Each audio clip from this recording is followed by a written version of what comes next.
up, y'all? It's your girl Britt. Make sure you follow me on all social media at I am Britt Johnson if you want more Britt, basically. I only do about 4 or 5 videos a month on YouTube, so if you want to continue to follow what I do with my life, go on my Instagram and my Twitter. I am Britt Johnson.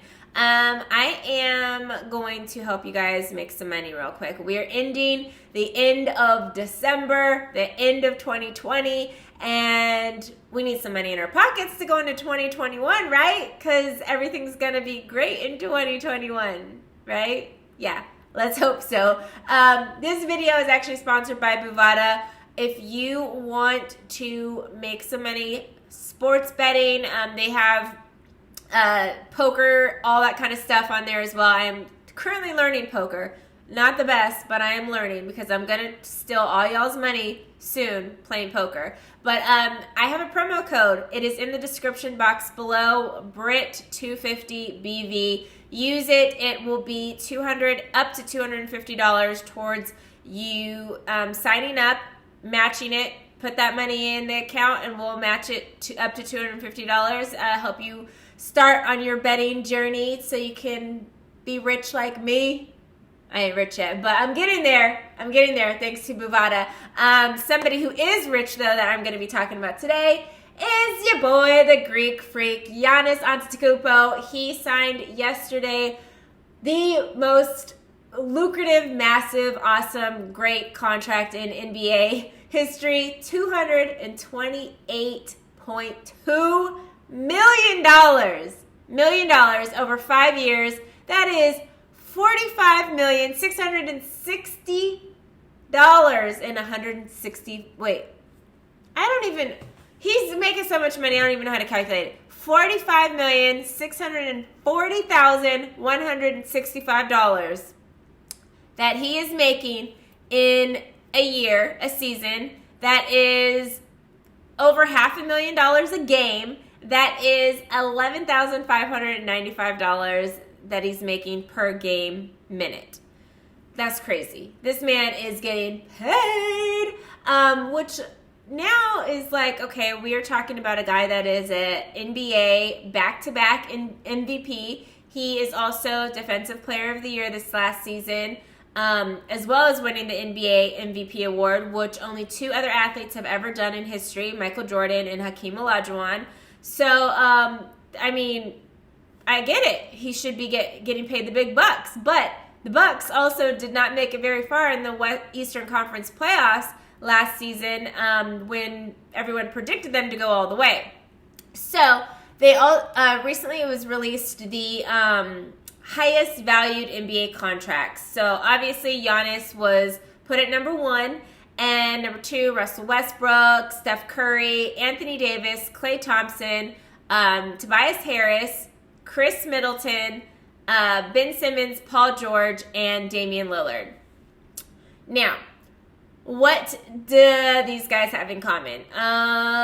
Well, Steph Curry and Klay Thompson are both on this list, both in the top 5 as the highest valued NBA contracts.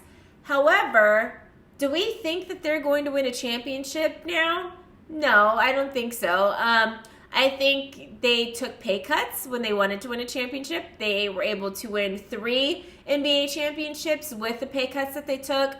These 2 guys, granted, yes, y'all put in the work. Y'all took your pay cuts earlier in your career so you could win those championships. Now you guys are older. You guys probably won't win anything anymore, but you guys have deserved this money. You guys should be getting this money because you guys should have been getting it a long time ago.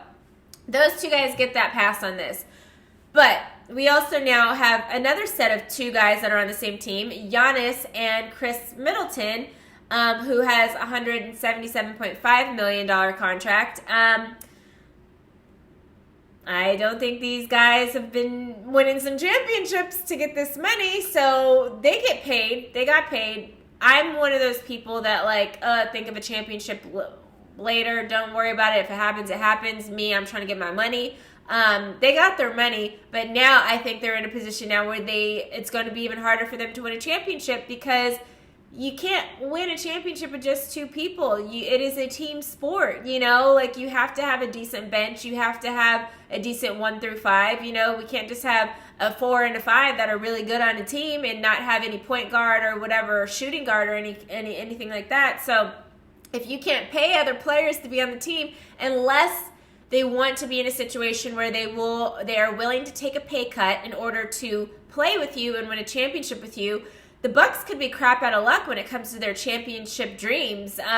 All the other guys, Russ, freaking Ben Simmons, Paul George, Dame, haven't won championships, you know, and they are on the top 10 highest paid players in the game.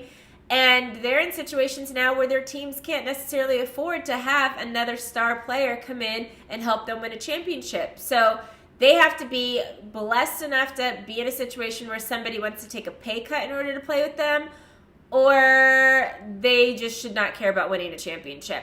In this case, Anthony Davis is now on this list. This is recent on this list. We know he signed this new contract just a week ago, to stay with the Lakers.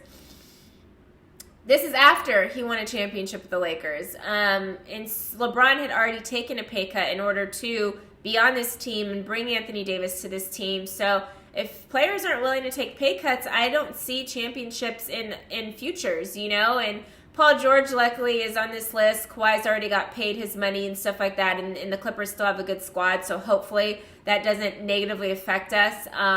Dame is still doing his thing with CJ, but everybody always talks about they need that third piece over there, and paying Damian Lillard that amount of money, who knows if they're going to be able to get it. So you can't cry about a championship when you're taking these checks. And honestly, I get it. Like, the only guarantee here is the check. You could have put together this perfect team and still not win a championship. So that isn't guaranteed. So I am with these guys. I think they should take the money, but there's clearly a pattern here, and I would like to see this at the end of the season, how these teams in particular do in the playoffs. Russell Westbrook is another one on this list. He's the second most valued NBA contract in the game right now. Washington Wizards were a terrible team last year. Is he going to be able to make a difference with that squad? Are they going to be a contender in the Eastern Conference? I think this is all very interesting to see these top players, and none of these players have these, you know, I wouldn't say none of them. Obviously, Anthony Davis and the Lakers right now, they were voted 90% chance to win the finals again this year. But I don't know. I wouldn't be so confident about that just yet. There's a lot of basketball to be played. We haven't played any. Season doesn't even tip off until December 22nd. But I think we'll see how this pans out with all of these teams, with these contracts that are eating up a lot of the salary, you know, cap for the teams, you know, and they can't afford to pay these other guys. So it's either resulting in people taking pay cuts or just I guess, more level playing field across the board, which is a good thing in the NBA. This is not a bad thing. We don't want to see situations like we see with baseball where, like, 5 of the top 10 players are all on the same team because a team can afford to pay them. We don't want to see that in basketball. I want to see it be more of a level playing field. So this is not a bad thing for basketball. I think it's good. Good luck to all these teams, especially to my Clippers. And I am really excited to see how this season's going to pan out with this, you know, seeing if these top players can actually live up to what they're being paid and take their teams to championship status. Let me know what you guys think about all of this in my comments below. Go to my description box to get my promo code so you can start winning some money with Bovada, and I'll see you guys soon.